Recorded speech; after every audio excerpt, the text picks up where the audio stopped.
नमस्कार दोस्तों, कैसे हैं आप। स्वागत है आपका एक बार फिर भगवद गीता सीरीज़ में। और आज हम करते हैं भगवद गीता का सेकंड चैप्टर का 50th श्लोक, जो हमें ये बताता है कि बुद्धि योग जिन्होंने किया, यानी जिन्होंने भक्ति योग किया, उनको क्या क्या फ़ायदा हुआ।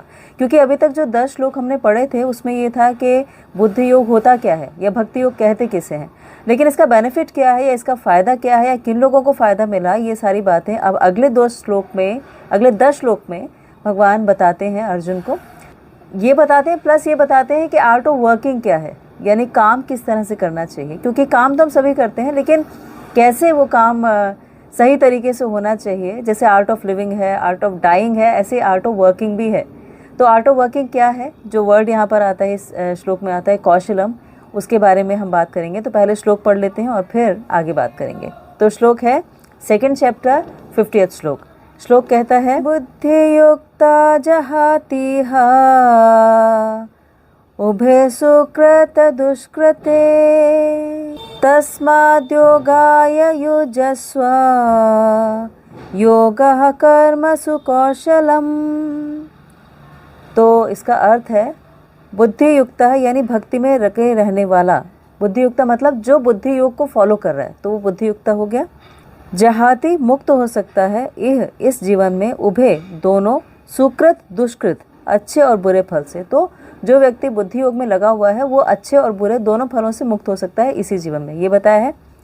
फिर तस्मात् अतः योगाय भक्ति के लिए युजस्व इस तरह लग जाओ, योग है कृष्ण भावनामृत, कर्मसु समस्त कर्मों में, कौशलम कुशलता कला। यानी इसका अर्थ ये हुआ कि भक्ति में संलग्न मनुष्य इस जीवन में ही अच्छे और बुरे कामों से अपने आप को मुक्त कर लेता है। अतः योग के लिए प्रयत्न करो, क्योंकि सारा कार्य कौशल यही है।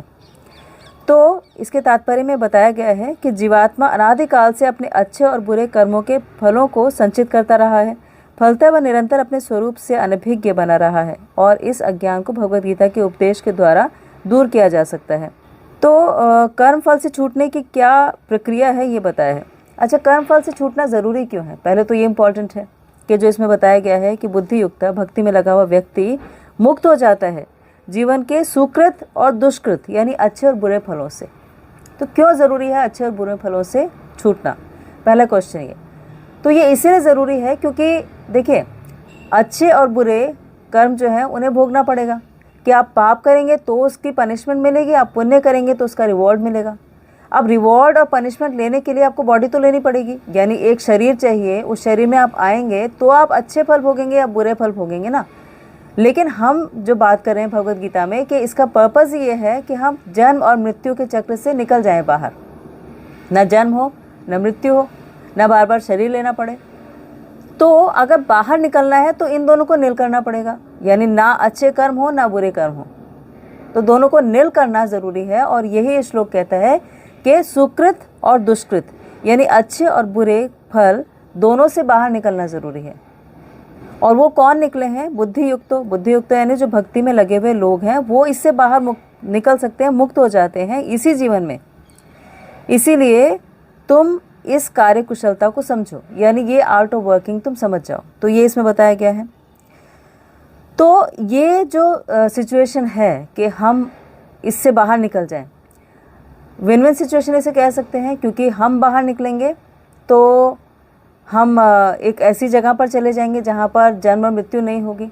लेकिन क्या इससे भगवान को कोई फ़ायदा है? क्या वो चाहते हैं कि हम आध्यात्मिक लोक में इसीलिए आ जाएं क्योंकि वहाँ पे बहुत सारे लोग हो जाएं उन्हें सर्व करने के लिए? क्या वो अपना आधिपत्य जमाना चाहते हैं? क्या वो इतने ईगोइस्टिक हैं, इतने डोमिनेंट हैं, इतने ऐसे हैं कि उन्हें बहुत सारे लोग चाहिए उन्हें सर्व करने के लिए? क्या इसका ये रीज़न है? इसीलिए वो चाहते हैं कि हम यहाँ से बाहर निकलें, सुकृत दुष्कृत दोनों से बाहर आ जाएं? तो इसका रीज़न ऐसा बिल्कुल नहीं है।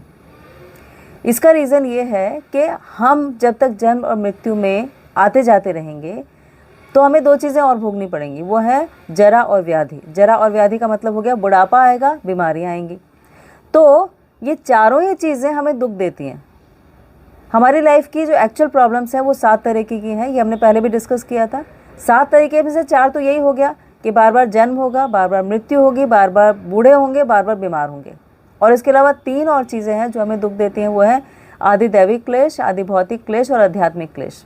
आध्यात्मिक क्लेश यानी हमारे मन के हमारी बुद्धि से, हमारे जो अपने अंदर जो चलते रहते हैं कष्ट हो, कि किसी ने हमें नमस्ते नहीं की, किसी ने हमें गलत बोल दिया, कोई हमें प्यार नहीं करता, कोई हमें पुरानी बात याद आ गई, तो अपने आप में बहुत दुख हमें रहता है। कोई चीज़ याद आ गई, किसी से हर्ट हो गए, कोई हमें छोड़ के चले गए, तो वो एक दुख हो गया।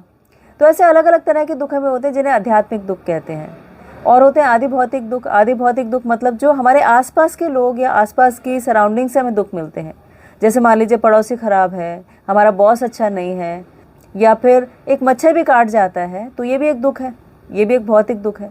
तो आदि भौतिक दुख होते हैं और आदि दैविक दुख भी होते हैं। आदि दैविक दुख का मतलब हो गया जैसे कि सुनामी आ गई, या फिर बाढ़ आ गई, या फिर सूखा पड़ गया।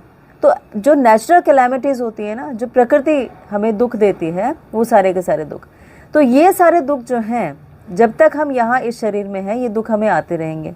लेकिन बुद्धि योग जिसकी बात भगवद गीता में यहाँ पर कर रहे हैं, भगवान अर्जुन को समझा रहे हैं, उसका पर्पज़ यही है कि आप इन सारे दुखों से छूट जाओ। और वो जो छूट गए वो कैसे छूटे, कि वो अपने सुख और दुख दोनों से बाहर निकल गए, यानी सुकृत और दुष्कृत, यानी पाप और पुण्य दोनों से बाहर निकल गए। तो जहाँ पहले 10 जो श्लोक थे उनमें बताया था भगवान ने कि बुद्धि योग होता क्या है, वहाँ पर अभी बता रहे हैं कि बुद्धि योग का बेनिफिट क्या है, फ़ायदा क्या है। तो एक फ़ायदा तो यही हो गया कि आप पाप और पुण्य से बाहर निकल जाएंगे, आपको बार बार जन्म और मृत्यु में नहीं आना पड़ेगा।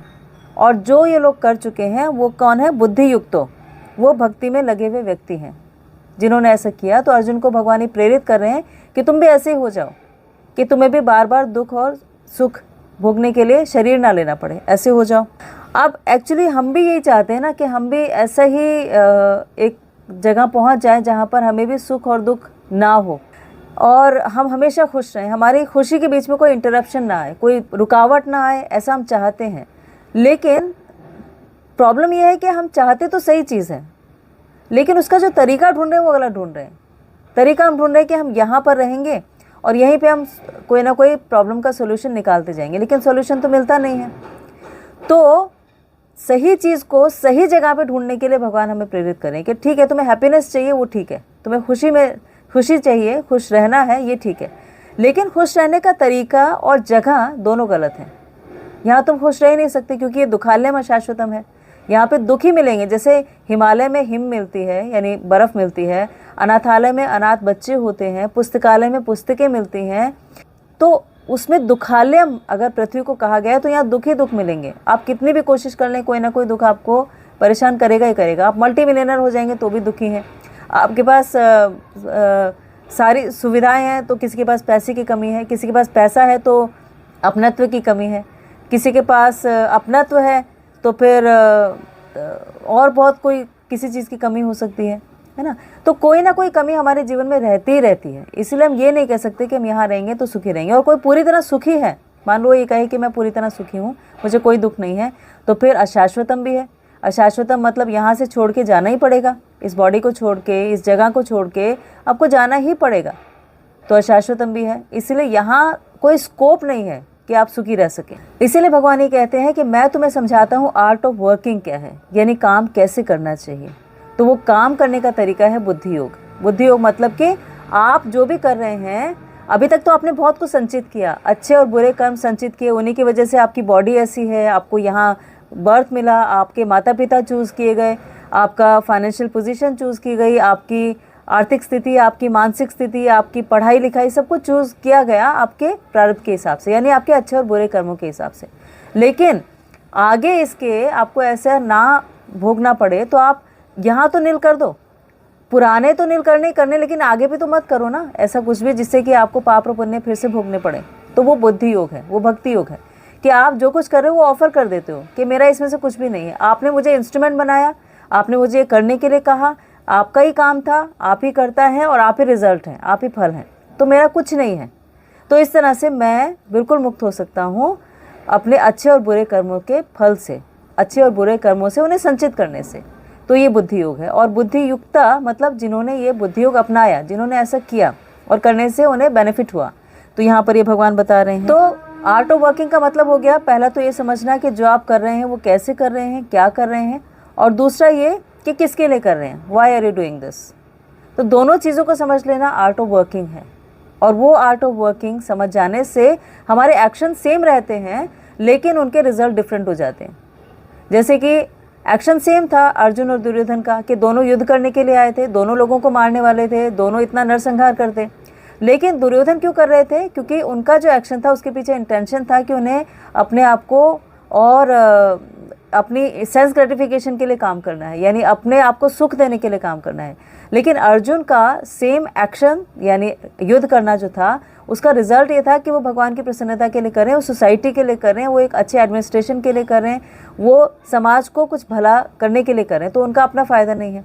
जैसे एक सैनिक है, जब वो युद्ध करने के लिए जाते हैं तो जब वो युद्ध के मैदान में युद्ध कर रहे हैं तो वो देश के लिए कर रहे हैं, तो वहाँ पे जो कुछ भी होगा वो या तो देश जीतेगा, देश हारेगा, देश के लिए उन्होंने किया। लेकिन वही सैनिक अगर अपने गांव में आके किसी को मार देते हैं तो फिर उन्हें पनिशमेंट मिलती है। एक्शन तो सेम था कि वहाँ भी युद्ध किया, वहाँ भी लोगों को मारा जब वो बॉर्डर पे थे, फ्रंट पे थे, और उन्होंने गांव में आके भी मारा। लेकिन यहाँ जो एक्शन था यहाँ अपने लिए था पर्सनली, लेकिन वहाँ था देश के लिए, तो वहाँ उन्हें गैलेंट्री अवार्ड्स मिलते हैं, लेकिन यहाँ पनिशमेंट मिलती है। तो बेसिकली हमें सिर्फ अपने एक्शंस की इंटेंशन चेंज करनी है।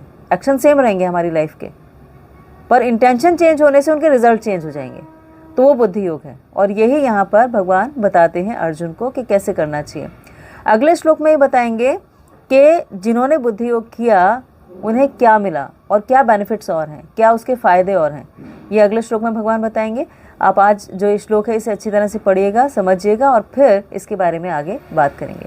आपने आज के लिए इतना समय निकाला, इसके लिए बहुत बहुत थैंक यू, धन्यवाद, शुक्रिया। प्लीज़ अपना बहुत ख्याल रखिएगा और भगवद गीता को पढ़िएगा एज ए लाइफ मैनुअल, कोई रिलीजियस बुक समझ के नहीं, क्योंकि जब हम इसे लाइफ मैनुअल समझ के पढ़ रहे हैं तो फिर बहुत सारी रिस्ट्रिक्शंस हमें नहीं रहती, हमारी रिजिडिटी ख़त्म हो जाती है। Thank you so much.